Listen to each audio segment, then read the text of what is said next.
Guys, Alam mo, ganun. ng misis niya. Road trip! Si Eddie Tol. Okay, ang si Eddie. Guys, tingnan niya. Oh, legit to!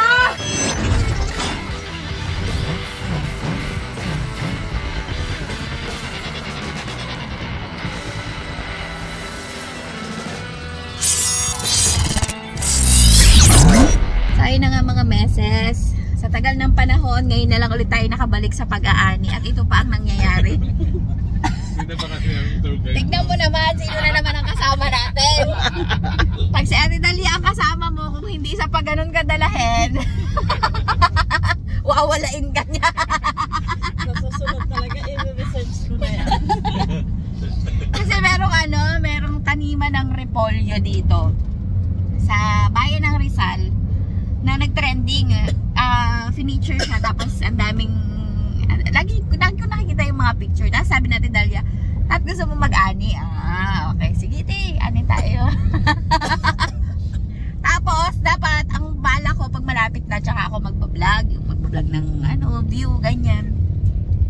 Ay, hindi kami lumalapit, palayo kami ng palayo.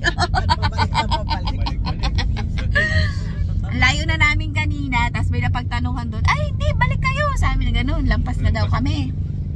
Tapos may napagtanungan ulit, doon sa gasolinahan, doon pa pala kami bababalikin sa pinaka-puno ng aming nilikuan. Tapos may natanungan kaming babae, si ate, salamat ate. Ay, malayo pa po, balik kayo, lampas na, sabi niyang gano'n. Pinababalik kami ulit doon sa pinagbula namin. So last try na to. May checkpoint, may detachment pa dito. Baka parahin na tayo.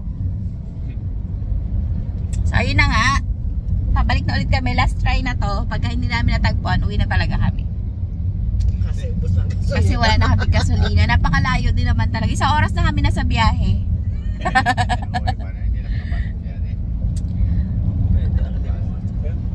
Pwede na mag-absent yung magaling na sa mulat eh.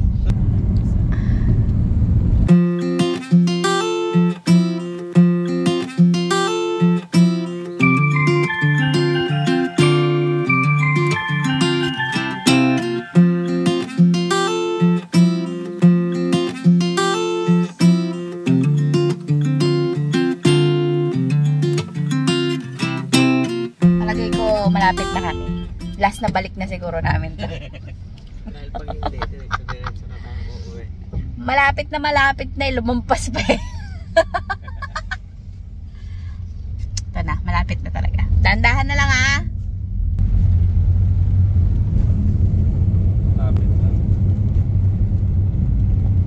Yes!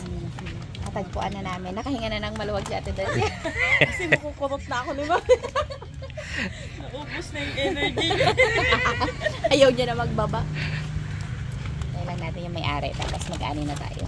Tatlo yung aanihin ko. Ate Dalia, 2 daw pa ulam-ulam lang eh. Ilang sako ang bilhin mo, Ate Dalia? Dali lang makikilagay ha.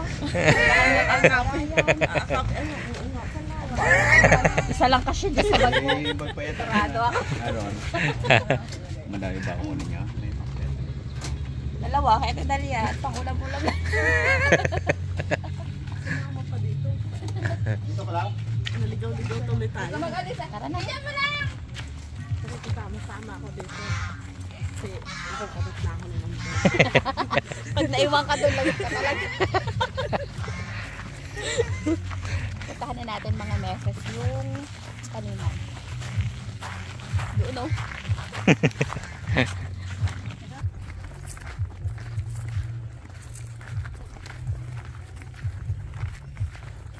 Malaki pa siya. Nagalaki pa sila. Bunti na lang dyan, mami. Saka tayo. Wow! Ayan na! Nakapag-harvest na pala sila. Kaya ayan ang meron natin.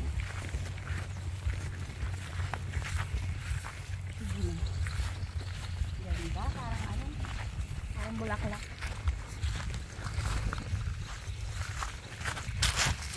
Yan. O, diba? Ma'am, gaano ko to katagal? Si Ma'am Jessica nga pala yun. Para mas maganda yung kachilyo naman para maka. Meron naman dala si Papa kasi. Di ba dito yan, Ma'am, no? Di sa puno po. Si Ma'am Jessica ang may-ari ng repolyuhan na ito. Ma'am, gaano to katagal? 50 days po. Mula pagtanim? Ilan? Ayan po, puna namin. By June po yan. Yan na lang po abangan niyo. Ah, tinatanim pa ba siya? Nililipat pa siya? Opo, Pero yung 50 days, kasama na siya. dito. Mula paglipat tanim. Gaano katagal pinupunla? Mga 30 po, mga ganun. 30 days. 90 days. 3 months din. Tapos, dito kila Ma'am, ang kilo ay 40 lang. Nakita ko sa plate nila. Pag ikaw na may taas, 20 na lang daw. Pag ako namitas, Alam ko ba nang gitna o dami? si Dalia, mamitas ka ng iyo, hindi kita ipagpipitan. Ito. Magulang na. Doon madami. Matigas siya, ibig sabihin punong-puno na siya. Tama ba yun, Ma'am? Ah! Galing na. Kasi hindi na tayo eh.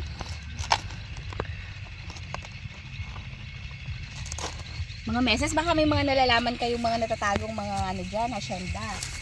Willing na ulit tayo magpupunta. Yun o. Saan ba? Doon, marami doon eh. Kahit malayo, basta hindi lakarente. Tanong agad sa atin Dalia, kahit malayo. Oh. Yun o, laki o.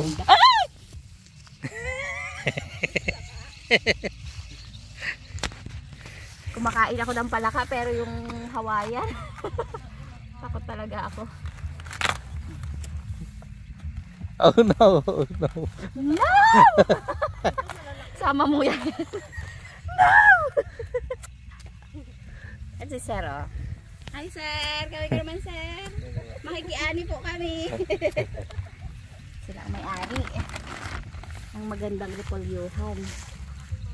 Yun o, malaki o, sa likod mo. Ito. Yan.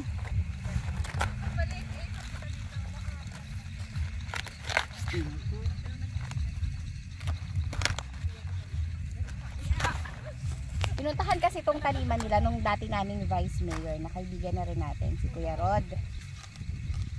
Siyempre ang ganda talaga. Maganda talaga siya tignan, para siyang bouquet.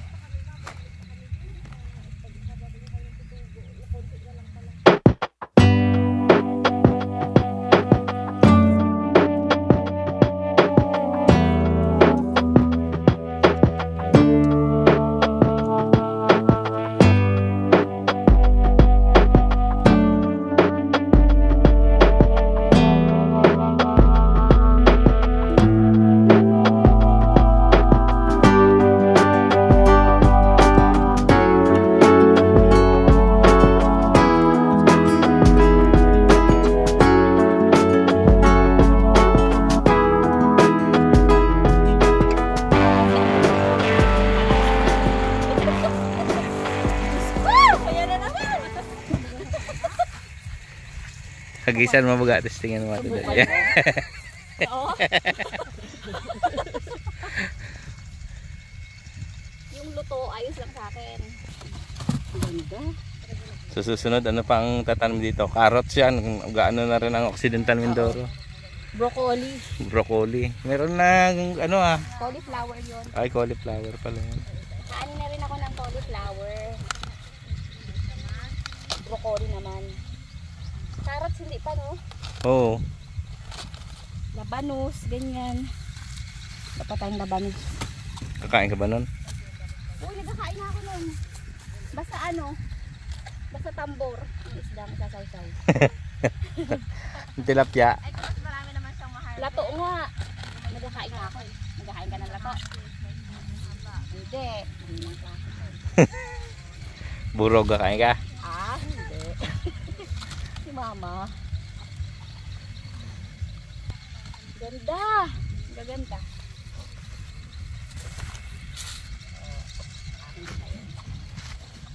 kapag pag piniga mo siya, tapos matigas na siya, ibig sabihin, punong-puno na siya ng laman sa loob.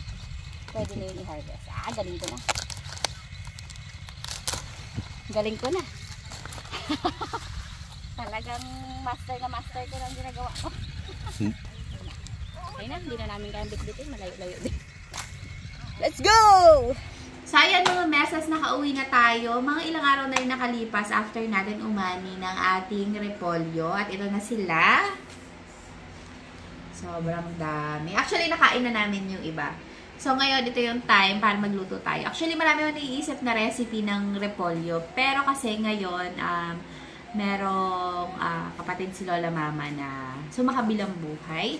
So nag-request siya sa akin na lutuan natin sila ng sopas, yung mga magdadasal. Kaya naisip ko, ito na lang yung ipakita ko sa inyo na recipe kung saan isasama natin yung repolyo na naanin natin.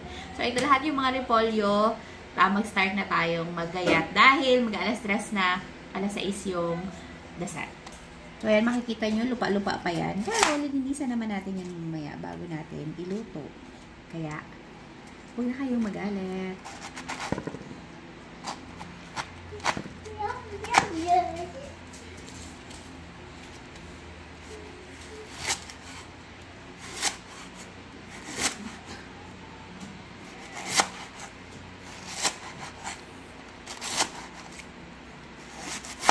So, ulit mag-thank you dun sa may-ari ng taniman ng repolyo. Kay Ma'am Jessica at sa kanyang mister. Kasi inalaw na tayo na makiani dun sa kanyang taniman. Na sobrang ganda.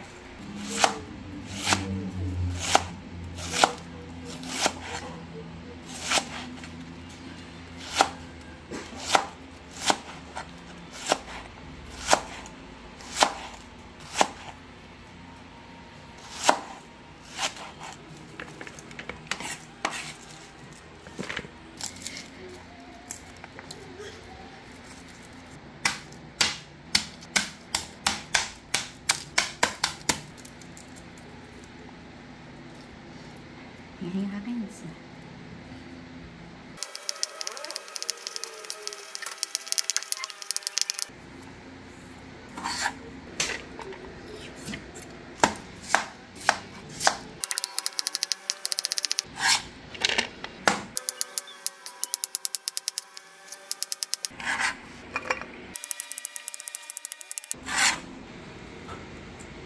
Hi! Mga beses! Hindi pinindot ni Justin! Sarang tayo bawang sibuyas na may mantikilya at yung ating hotdog at paminta. Diyos ko, day! Kaya pala, dudang-duda na ako. Buti na lang, tinignan ko. Kain pa lang naman na nagagawa. Wala, nagpakapagod lang siya dyan. Wala nangyayari. Reset na yan. Diyos ko! Lagyan na natin ating sahog. Chicken po yan, ng Chinooks. Damihan natin yung sahog.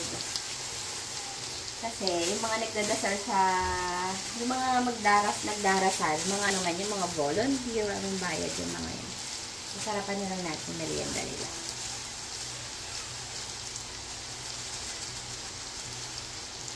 Ano na? Ano yung spice?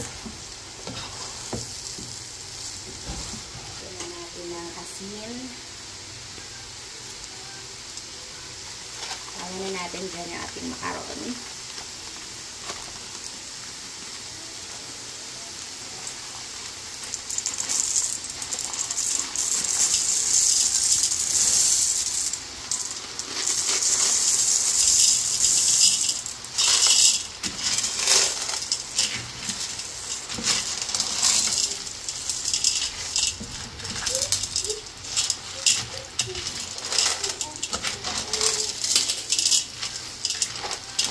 Sabawan na natin. Ayan o. Kulang pa yung sabaw na yan. Dagdagan ko na lang maya-maya. Tapos, balikan ko na lang kayo. Kasi, sasapukin ko pa si Justin. Sarang! So, ayan. Nag-test ako ng ating, ang tawag dyan, macaroni. At al dente na siya. Pwede na ito ilagay.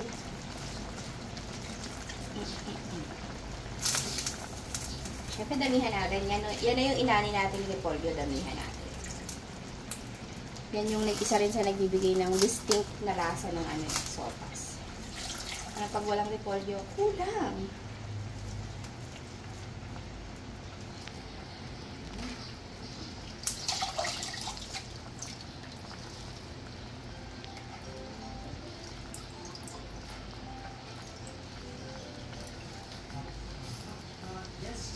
So, tatakpan muna natin para mag-shrink.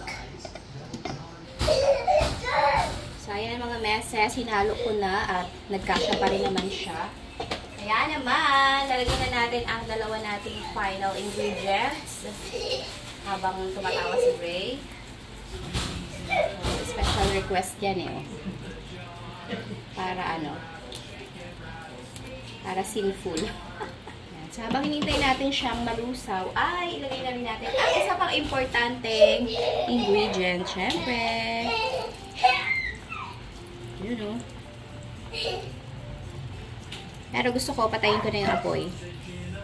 Para, hindi na malutak yung ating, macaroni. So, ayun mga mesas, ito naluto na yung ating sopas na niluto. At, wala nang tikiman part o wala nang kainan part kasi hindi ko naman ito niluto para dito sa bahay. Kaya, ihahatid na namin to doon. Nandun na sila mama. At gusto ko magpasalamat sa inyong lahat. Salamat sa panonood. God bless. Pag-ingat ang lahat. Bye!